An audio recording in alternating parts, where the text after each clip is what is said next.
Mike labari TV, Mike labari TV, Mike labari Shamsiya ki ba mu sha akwai labari. Shugaban ƙasar Nijar ya jaddada cewa iyakar Nijar da Benin za ta ci gaba da kasancewa a rufe.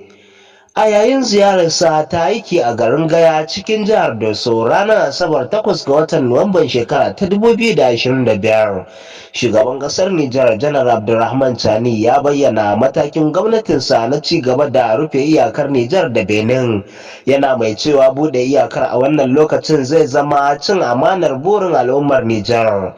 Shugaban ya ce ba za a buɗe iyakar ba sai an ga sauyi daga ɓangaren Benin, yana mai jaddada cewa halin da ake ciki na buƙatar takatsantsan da kare mutuncin ƙasa.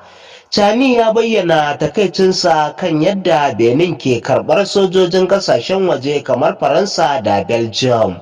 Yana zargin su da tallafawa ayyukan ta'addanci da nufin tayar da hankali da kawo rudani a cikin ƙasashen ƙungiyar AES.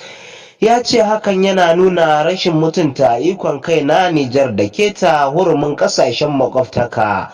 Chani ya jaddada cewa gwamnati za ta ci gaba da tsayawa tsayin daka wajen kare martabar ƙasa da tabbatar da tsaro da kare 'yancin kai daga shishigi.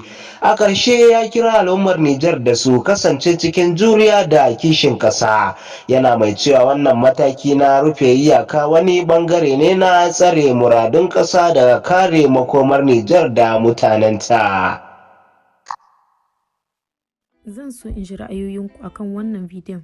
Idan shine zuwanku na farko a wannan tasha, ina mai gayyatar ku da ku danna mana wannan ɗan yatsa mai kalar shuɗi, sannan wannan maɓallin ja, sai ƙararrawa domin samun sababbin shirye-shiryenmu. Da haka nake ce muku sai an jima.